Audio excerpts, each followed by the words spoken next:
their grip on information, the grip of the legacy media on the narrative is slipping. And it is through podcasts like yours and people who do deep dives and do investigation into these things. More and more people become aware of it. One of the reasons people just aren't buying, for example, everything that happened during COVID. They're just not believing the federal government because the federal government is not worthy of their trust. You're listening to the Corbett Report.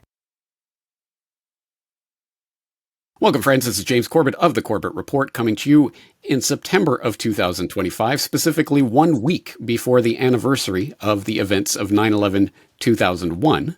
And today's guest that I'm going to be talking to, well, if you're a regular person, you may know him as Ron Johnson, a senator who was elected to the United States Senate for the first time in 2010. He might also know that he served as chairman of the Senate Committee on Homeland Security and Governmental Affairs from 2015 to 2021, and that he remains a member of that committee. You might also know that he currently serves as a ranking member of the Permanent Subcommittee on Investigations and is also a member of the Budget, Finance, and Aging Committees. But if you are one of those special, enlightened people who get all your information from the mainstream media, you might know Senator Ron Johnson from such headlines as Ron Johnson has gone full 9/11 conspiracy nut. GOP senator to hold hearings on bonkers 9/11 conspiracy theory. Ron Johnson goes full 9/11 truther in deranged rant. And my personal favorite, GOP's Ron Johnson peddles fringe 9/11 conspiracy theories, reaches new low. So what has got the brave, truth-telling truth-tellers of the mainstream media all in a tizzy? Let's find out, shall we? Senator Ron Johnson, thank you for joining me today on the Corbett Report. Well, James, I had not seen or heard of those headlines, so thanks. You are welcome. It is part of my duty to let people know, the press that is following them, and the sort of things that are attendant upon treading into the minefield of 9/11, as I'm sure you're already aware from other sources. Today, obviously, I want to talk about the fact that you are going to be a keynote speaker at next week's conference called Turning the Tide, 9/11 Justice in 2025, that's going to be taking place in Washington, D.C. from, I believe, September 10th to 12th. Anyway, the details will be linked up in the show notes if people are interested in attending that event. But a United States Senator talking about 9/11, a new investigation in 2025. What is going on? Let's start this conversation by talking about yourself, your own personal experience of 9/11, and your own impressions, your own thoughts of the events at that time when they took place. Sure. Well, in 2001, I was running a manufacturing plant. We was producing plastic, and like most Americans that were alive at that point in time, had access to a TV. All of a sudden, you hear a plane hit the World Trade Center. You think it's probably a small little plane, pilot, something happened. Then you saw another plane smash into it, and I think my reaction was very common. This changes everything. The world just changed, and it did. And so, I had shared that same experience. None of us who were alive and watching that day will never forget that moment. But at the same time, I think like the vast majority of Americans, people around the world, pretty well bought the narrative, just accepted what the government told us. And I think really where things started changing for me, obviously I became U.S. Senator, not to do investigations, not to investigate 9/11. Became U.S. Senator because we're mortgaging our children's future. I knew Obamacare wouldn't work. It hasn't. And so those are the two main issues. I sprung up from the Tea Party. I still view myself more Tea Party than Republican, but you got to join one side, and I'm far more aligned with Republicans. But then, as you said, I became chairman of the Homeland Security and Governmental Affairs Committee, right at the time when the revelation of Hillary Clinton's email scandal broke. The Benghazi scandal. And it just so happens, the Homeland Security Committee used to be just called Governmental Affairs. It was the Senate Oversight Committee. We can provide oversight on virtually anything in government. It's our responsibility to do so. But in particular, we have legislative jurisdiction over federal records. And so the Hillary Clinton email scandal required oversight, but is also right within the jurisdiction of the committee. It was just something I had to look into. So we investigated that. That began my investigatory career as U.S. Senator. That opened my eyes to the lies, the corruption of federal agencies. Then, fast forward, and I'm trying to really condense this, COVID hit. Nobody in the Senate or the House were investigating things like or holding hearings on early treatment. Everything was all about the COVID injection, a vaccine, Operation Warp Speed. And I was watching whether it's hydroxychloroquine, ivermectin, all these things being, these treatments being suppressed. Quite honestly, the pandemic being blown way out of proportion. This wasn't Ebola. It wasn't SARS-1. It wasn't MERS.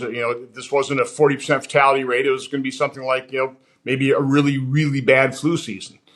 So I was holding hearings on it, just trying to provide information to the public.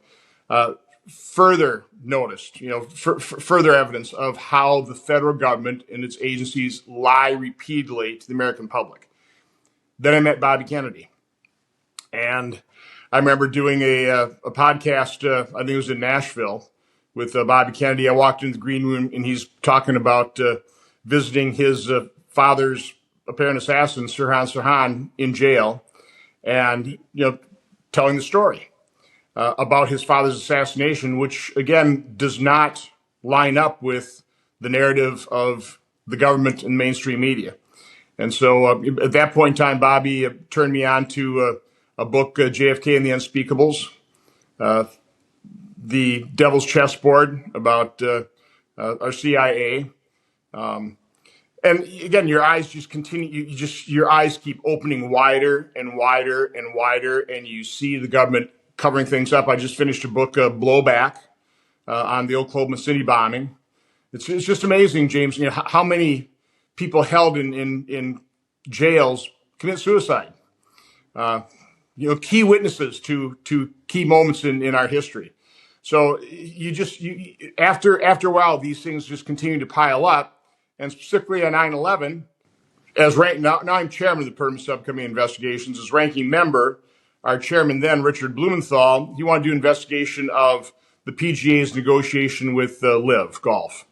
I didn't think it was particularly appropriate that we do that, but the result of that, he held a pretty high-profile hearing. The result of that is we had all the 9/11 families start approaching me in the hallways of, our Senate office buildings, pleading with me to use this moment to get the FBI to turn over an unredacted version of their report on what Saudi Arabia knew about 9/11. That's what started me down this journey on 9/11. So in that hearing, kind of bushwhacked Senator Blumenthal, and I asked him to join me in requesting the FBI provide that unredacted report, which they never did, of course. But that then connected me to people who wanted to convey information to me. I've got a good friend, a contractor in Oshkosh, Wisconsin, Ben Ganther, Ganther Construction, knows a lot about construction, knows a lot about structural engineering, who quite honestly started sending me the best of James Corbett report and connected me with Richard Gage. And so I started looking at documentaries, like yours, calling out Bravo 7, Building 7, Graham McQueen's kind of final interview. And again, when you get the information, your eyes open up. You see these very legitimate questions being raised and no answers being provided whatsoever. In fact, then when you just raise the issue, when you question it, you get those kind of headlines. I'm just asking these very legitimate questions. Why can't we do that? Which of course just raises my suspicion level. So that's pretty well you're the expert on this. I mean, the Richard Gage of the world, the structural engineers, the firefighters who know the history of these steel buildings not coming down because of basic fires. You need something else. The first time I'd never even heard of Building 7. There's 20 years later, I had never heard of Building 7, and all of a sudden you see the video and you go, sure looks like controlled demolition to me. And then then you start watching the documentaries and you hear about the structural engineering professor up in Alaska doing a 4-year study on that, completely refutes what NIST study. You hear about the 9/11 Commission again. I mean, I can just go on and on. I'm not an expert on this. I've just heard all the questions and they sound completely legitimate to me. And so you ask yourself the question, so why can't even ask these questions? I think an interesting component of this is because people don't want to know the answer. I mean, it opens up, which I can completely understand from the position of the President of the United States, our relationship with foreign. I can certainly understand why, if the truth were ever known, we may want to just slam that Pandora's box closed. So that's kind of the position we're in right now. I think the questions are legitimate. They've been raised. People don't want the answers. A lot of people do, but a lot of people don't. Well, I certainly people in certain positions of power probably do not want people questioning what really happened on that day, because there are a lot of uncomfortable answers. And one example of that you just raised there in your own personal story, you talk about the Benghazi hearings, for example, that you were a part of. And as we know, of course, obviously the investigation was very much into how did U.S. servicemen and other personnel end up dying there. But really, the real question was, what was that CIA annex doing there in Benghazi in the first place? And as it turns out, they were running guns into Syria, running weapons into Syria so that the U.S. State Department could continue its destabilization operation in Syria with the support of Al-Qaeda, who it turns out were the good guys again back in the 2010s when they were fighting Bashar al-Assad. So I think that's, again, it's just another window into what I understand. We concentrate on the date of 9/11/2001 for obvious reasons, but that is just one part of a much, much bigger story that gets into some very uncomfortable questions about the U.S. government's complicity in acts of terrorism around the world. And I can understand why people are very reticent to get into those questions. So let's get into them. It's just a story of lies. It's a story of lies and deception that really span decades. You know, I mean, it goes. Yeah. I mean, you talk about FDR and Pearl Harbor. You know, but I mean, up to more modern times when I'm living, you know, the JFK assassination, Bobby Kennedy, Martin Luther King. Just go right down the list. What really happened there? I don't know whether we will ever know. I know, you know, President Trump promised to release all the files on JFK. Great. I mean, I never expected any kind of bombshells out of there, because I would expect that anything that was really incriminating has been long been destroyed. Just like lies and witnesses just happily die, you know, or just accidentally die. Yeah. Well, as you know, you point out, this is just part of a larger story. And in fact, as one of the 9/11 commissioners said when cornered at one point, 9/11 was a 20-year conspiracy. And oddly, no one in the mainstream media has followed up with him what he meant by that. But I have a feeling it probably does talk to that bigger picture of Al-Qaeda and U.S. government operations. So let's start talking about some of the actual information that we got and some of the investigations that have already happened, because I was pleased to inform. I was a bit nervous when I first went into that NBC News article about you calling for a new 9/11 investigation, but I was very relieved when they informed me that apparently all question of Building 7 and what happened to it have been debunked, and they literally link to their own news story from 2008 about the NIST report. So don't worry, guys. NIST has looked into it and found nothing at all unusual about Building 7's collapse. Of course, there was the 9/11 Commission appointed by President Bush. Originally, it was going to be headed by Henry Kissinger, but he had some conflicts of interest with people named bin Laden, who may have been clients of Kissinger and Associates, so he stepped aside. And don't worry, Philip Zelikow really ran that commission from behind the scenes. And, of course, we have the Joint Congressional Investigation, which, by the way, large sections of were classified and held behind secrecy for decades. So nothing to see here, guys. It's all been debunked. Tell us about what you know about the investigations that have happened in the U.S. government already and why they are inadequate. Well, again, you're the expert here. So, you know, I've just been a receiver of information up to this point. I'm not here to reveal anything new that you don't know a whole lot more about than I do. I'm just kind of waiting to see what's going to happen here. I do know, for example, that Tucker Carlson is set to release a 5-part series on 9/11 based on his investigation.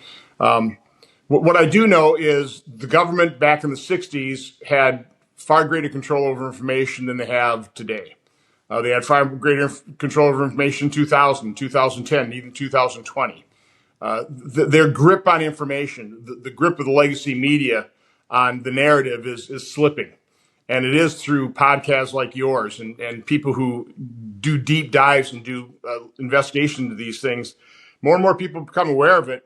One of the reasons people just aren't buying, for example, everything that happened during COVID. They're just not believing the federal government because the federal government is not worthy of their trust, of being believed. And so that's really the state of affairs right now. It's a very sad state of affairs. You would like to have a society, you'd like to have institutions that people could rely on, that they had faith in.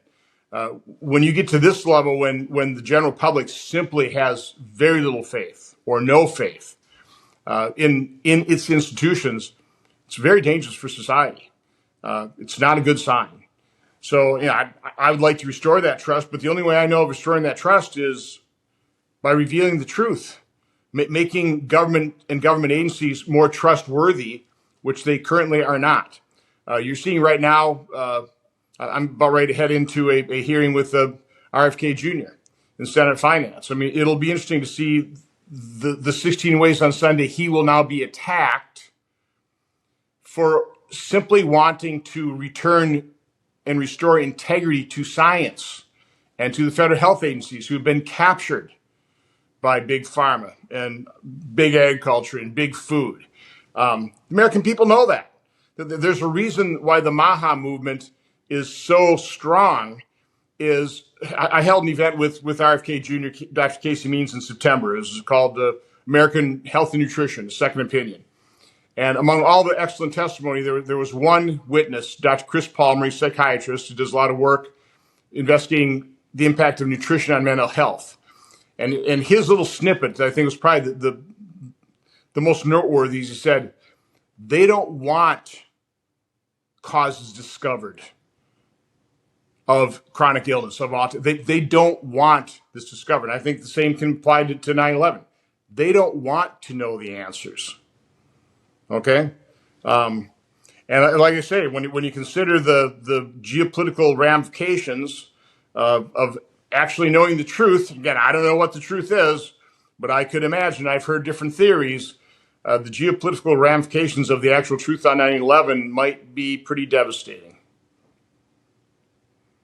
It might completely upend the world order as we know it. So again, I understand why powerful institutions might be uncomfortable with questions being asked along these lines. And unfortunately, I think people have lost their lives for less than asking questions about uncomfortable events like this. So I take it very seriously. Let's talk about that issue that you raise, quite rightly, the issue of trust, the fundamental issue of trust and the public's lack thereof in governmental institutions for obvious reasons. I mean, obviously, what just took place with regards to the COVID scamdemic being a very, very good example of why the public has completely lost trust in its institutions. And I imagine most of the people in my audience have a high degree of skepticism about the possibility of a new 9/11 investigation coming from the U.S. government. Don't worry, we investigated and found ourselves guilty of nothing. The cynicism of people has reached probably record highs at this point. So let's address that specifically. What if you were to be part of a new Senate investigation into 9/11, how would it be different than the ones that have been conducted before? Why would you be hopeful that there would be actual information forthcoming from such an investigation?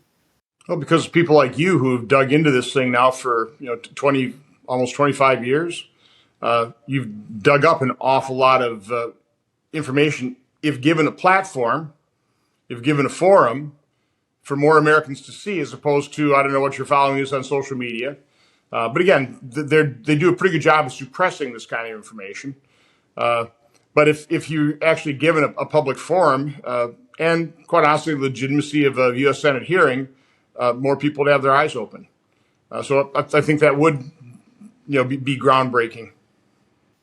Well, you said it yourself. It was 20 years after the events before you saw Building 7 and what happened to it. And that is shocking. I mean, you would think a U.S. senator, of course they know about Building. No, maybe they do not. And what about the average person on the street? Probably has no idea what Building 7 even is, let alone why they should be interested in it. So yes, getting this information in front of a wider audience, shall we say, might be important at the very least, to get public perception, public information at a higher level than what we're used to, unfortunately, from the mainstream media. So let's talk about the process. I mean, what is it that you're proposing exactly? A Senate Oversight Committee investigation or some other form of investigation? Right now, I'm not proposing anything. I haven't scheduled a hearing. I'm somewhat open for business. I had a very interesting chance encounter with the gentleman that was leaving the Hart building as I'm walking in. Gave me his name, said that he was government employee that volunteered to help to clean up 9/11. He was assigned to go out someplace like might have been in New Jersey. You probably know about this site where they took all the steel, which again is just another bizarre thing. I understand wanting to clean it up, but then as the firefighters point out, broke every rule or law or regulation as relates to firefighting investigations and got rid of all the evidence. But what this fellow was assigned to do is sift through the remains or the debris of, I believe, Building 7 and pick out anything that looked like an electronic device. He said he left his name in my front office. They have no record of it. So I don't know. I'd like this guy to recontact me, but maybe other people who were on the same crew where they do. But that's just sort of suspicious, right there. I mean, they're wholesale moving this stuff out, selling it out to China, get rid of it, but yet they're separating out all the electronic components. Again, it's just a bit of evidence, something that a legitimate. What was all that about? First of all, do we know who ordered the removal of all that debris? Do we know who ordered it then sent over to China and destroyed? I mean, who made those decisions? Have we ever gotten answers on that? I'm asking you. I mean, again, those are just, Richard Gage put together a very good, about a 50 question list of the major questions, right? That list of questions raises questions in my mind. So again, the way I would structure a hearing literally just be ask the questions. What are the outstanding questions that probably ought to be answered? Try and organize it in a manner that is revealing, okay, that is convincing. Just to not leave that information hanging, I would suggest people check out my 9/11 Suspects series on, for example, Rudy Giuliani, to talk about the destruction and removal, the illegal removal of the debris. Also, in my 9/11 Trillions documentary, I talk about Convar, the German firm that was hired to go through the recovered hard drives from the WTC and what did not come out of that investigation. It's probably worth people's time and attention. But there's, as you say, there's a million pieces of information like that deserve following up in a way that will have actual teeth to it. Ultimately, I think it would be great if we could get some actual on-the-record testimony from people under oath. That would be at least a step in the right direction. I'm sure you're aware that former Congressman Curtis Weldon has been calling for the impaneling of a new 9/11 commission. A presidential commission of inquiry? Would you be interested? Would you be supportive of such an initiative? I would. That would take the president to do that. Right now I think this president's got a lot of irons in the fire, so I'm not sure, how much time and, quite honestly, political capital he wants to spend doing that. I do know the firefighters, if that commission were to be appointed, want no politicals involved, and I don't disagree with that. I mean, you want structural engineers. You want expert, people that are experts in the different issues here. Again, the same kind of folks are putting together these documentaries. Those people you want on the commission, totally divorced outside of government. Part of the problem here. You go back to George Washington, who warned us in his farewell speech about foreign entanglements. We haven't heeded his warning very well. When you are entangled in all these foreign operations, I mean, you can justify, well, you do need to keep some secrets inside government for national security, right? Well, if you didn't have so many frickin' foreign entanglements, you wouldn't have to keep so many frickin' secrets, right? So I think there's a growing recognition in America that maybe we're a little too far flung. Maybe we put our nose in too many people's business. Maybe we ought to concentrate on our own. And if we did that, there's no justification in my mind for example, CDC and the FDA withholding all the information on vaccine injuries and what they knew, and there just isn't. I mean, here we are 5 years after that, after 4 or 5 years after the pandemic, and I'm still, Bobby Kennedy we've turned over something like 8.5 million pages initially now, so that's pretty radical transparency, but that's pretty overwhelming as well. But it took a new administration and somebody like Bobby Kennedy to break that logjam of information being held by CDC and FDA. Now, we don't know how much of it's already been destroyed. When you get information from government, you always have to take it with a grain of salt, because you just realize that they've gotten very good at knowing how not to be FOIA'd. We uncovered that needle in the haystack. This Dr. Morans, who basically was bragging about how, hey, I got this gal that will tell you how to avoid FOIA. Don't communicate with me on my government server. Go through Gmail. We're seeing evidence of that as well. Let's talk about this over the phone, not through email. So I mean, they're already quite good at understanding that FOIA laws can trip them up. So they're avoiding FOIA like a plague. So it's hard to get the truth, the entire truth, all the documents out of the federal government, because they either destroy them or they don't create them. That's a great example. And for people who want to know more about that, the search term to use is FOIA lady. I have the FOIA lady who lets me know how to avoid that information. Yeah. By the way, it's just an example. And we got that email, not from the government. We got that email from a university that had been on the distribution list of that email. So the government never turned it over, but, university did. And again, my staff going through like 115,000 pages of documents pulled that needle out of that haystack. Absolutely incredible. And think of how many more needles are in all of the haystacks that are out there. So I think, again, who knows what you're going to find when you start investigating. You've raised the COVID issue because I know you have been dogged on that issue over the past few years. For people that don't know, tell us about your efforts in trying to achieve justice for the people who have been vaccine harmed over the past few years. Yeah, I mean, that's a real tragedy. It's probably the main reason I ran for a third term. I'd rather be home. But again, I was holding hearings as chairman of Homeland Security on early treatments. And of course, the doctors that testified had their careers destroyed. People like Dr. McCulloch and Pierre Corey and others.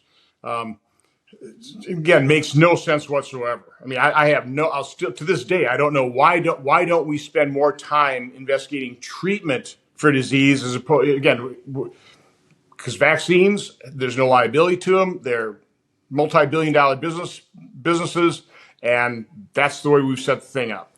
So anyway, I'm holding hearings on early treatment. People are getting injured. I fortunately was connected very early on with Michael Yeadon. He was a 30-year employee of Pfizer, ended up senior vice president of research. His background's in toxicology. He went through all the reasons that he was beside himself when he found out what his colleagues were doing with that injection. So, Ron, there's a long list of ingredients we don't put in injectables because they're toxic to the body. When I found out my colleagues were actually going to produce something that was going to turn the body's cells into a manufacturer of something that was toxic to it, I couldn't believe it. He literally was beside himself. That conversation right there convinced me there was no way I was ever going to take that experimental injection. And as a result, I was actually watching the safety surveillance systems that FDA and CDC were touting before they got their emergency use authorization, to then once the data started coming in and they had to hire more people because the adverse event reports were so overwhelming, then they started denigrating their own VAERS system. So all with that, you can't rely on that. I mean, false reports and it doesn't prove causation, So, but I was watching it. And so I raised the issue, I think, with Francis Collins about what was happening on VAERS, the thousands of deaths. At that time, 46% of those deaths, there were a couple thousand, were occurring on the day of injection or within 1 or 2 days. This is in April 2021. And Francis Collins, in a meeting with some other Republican senators, they're all patting themselves in the back that they got the test kits right. So I'm the skunk in the room. So Dr. Counselor, are you paying attention to what your VAERS is saying? And he said, Senator, we've determined 6 people have died from the J&J injection. But other than that, Senator, people die. That's how callous it was. So I'd raise that issue. I kept publishing my VAERS chart. When I'd go on media, those media figures would sometimes be deplatformed by Facebook. Just because I'm showing the actual data I'm not making it up, I'm showing the actual data, the growing number of deaths being reported worldwide, what percent are occurring on day 0, 1, or 2. Finally got contacted by a former Green Bay Packer, Ken Rutgers, a lineman, whose wife was vaccine injured. And can you help us? And I said, well, I can provide you forum. I can give you a platform. I guess that's what I'm kind of offering to people who are questioning about 9/11. I can offer a platform. Again, understand what you're subjecting yourself to. And of course, we did this in June of 2021 in Milwaukee. We had Brianne Dressen there. We had Maggie DeGarry. We had people with just heartbreaking stories. And of course, the media. We had about a dozen Wisconsin news media cameras there. You would think they would show some level of sympathy with these victims. No, the first question out of Ken Rutgers was, "Oh, you just trying to make money off a lawsuit here?"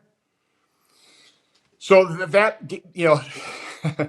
again, kind of a long story, but that's how I got involved in advocating for the vaccine injured, because nobody else would, or quite honestly, nobody else is. Very few people. Okay, you got Children's Health Defense. I mean, those people who've been, the Bobby Kennedy kind of kept at arm's length as he's doing his environmental talks, but finally a mom found out where he lived, came up with a stack of research. So I'm not leaving to you to look at this. And to Bobby Kennedy's credit, he read the research on childhood vaccine injuries, and he wouldn't turn his back on him. Okay, and that's the secret here, James. Once people's eyes are opened, it's pretty darn difficult to close them.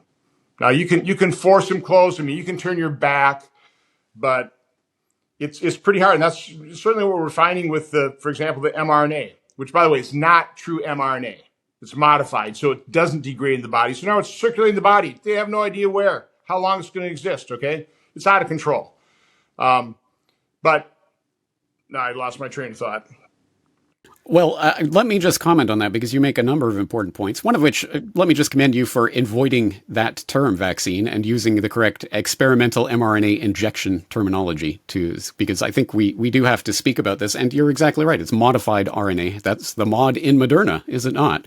So I think a lot of people are not, again, like Building 7 or these types of issues, are not informed of the fundamental bedrock questions in this. And we have been exhorted to trust the science, which is, of course, why faith in science and institutions surrounding that has plummeted over the past few years, because people were lied to.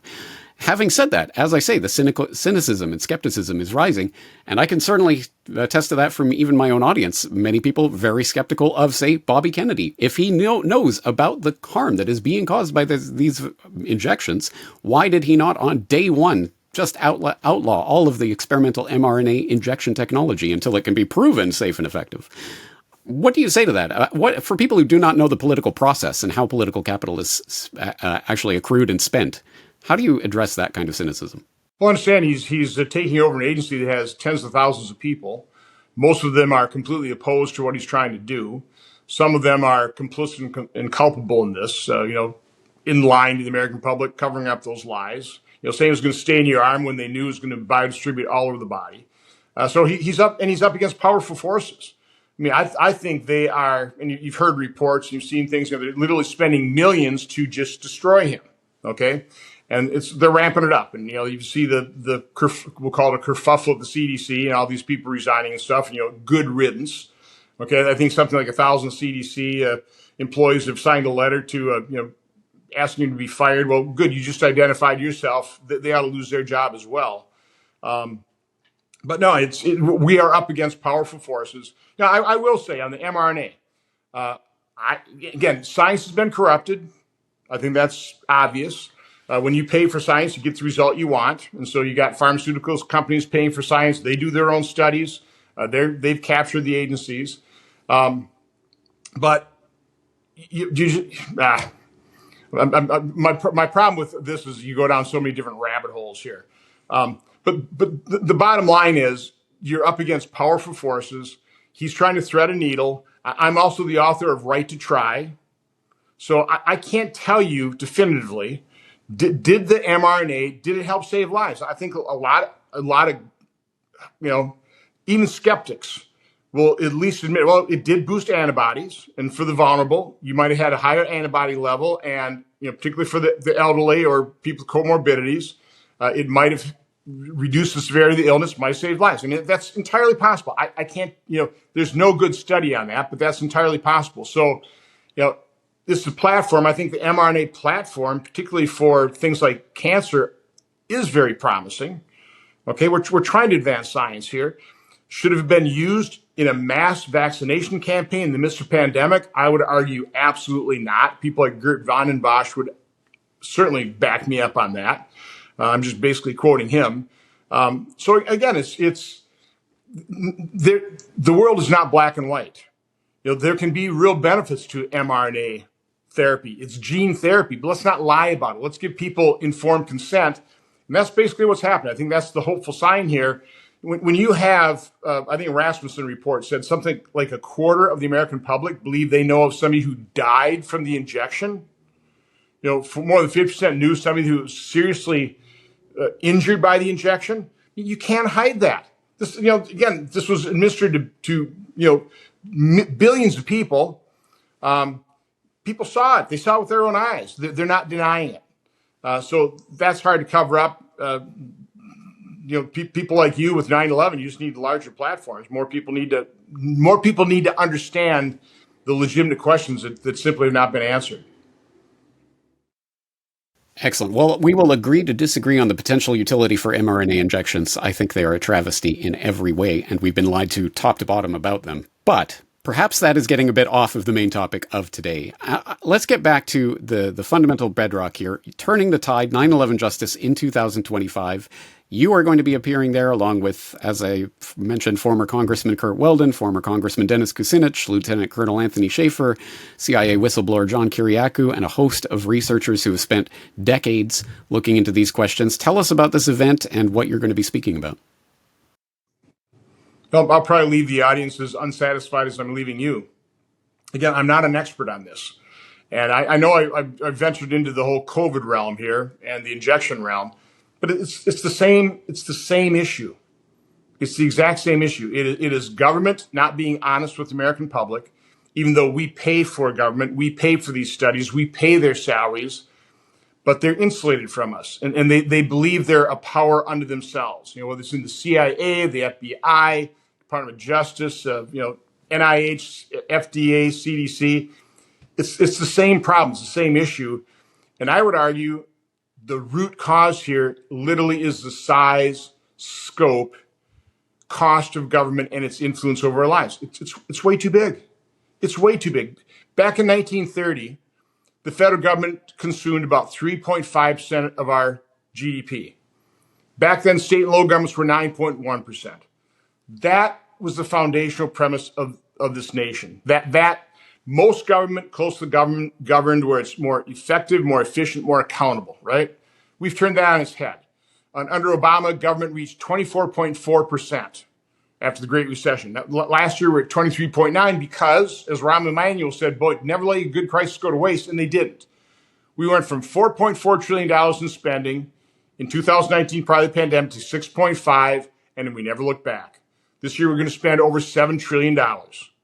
And as much as I've been screaming about we have to return to a reasonable pre-pandemic level, just like we did after World War II, went from 11.7% of spending up to 41%, we weren't crazy enough to stay at 41%. We've been crazy enough to stay at 23.4%. Okay, but it's government that is the problem. Our founders were geniuses. They realized we're not angels. We're men and women. We're flawed. If we don't want to live in chaos and anarchy, we need some form of government. But it needed to be limited, do only the things that they were going to enumerate in our Constitution. We've gone way beyond that. And I would argue it hasn't worked. It hasn't worked. We haven't listened to Washington in terms of staying out of foreign entanglements. We've grown government. Government causes or exacerbates more problems than it solves. So it's the same issue across the board. Government is too big. What is 9/11 about? I mean, is it our foreign entanglements? I mean, what is it? If we would have been focused on America, if we had much limited government, if we paid attention to George Washington, would 9/11 even happened? No matter what happened, would have it happened? I don't know.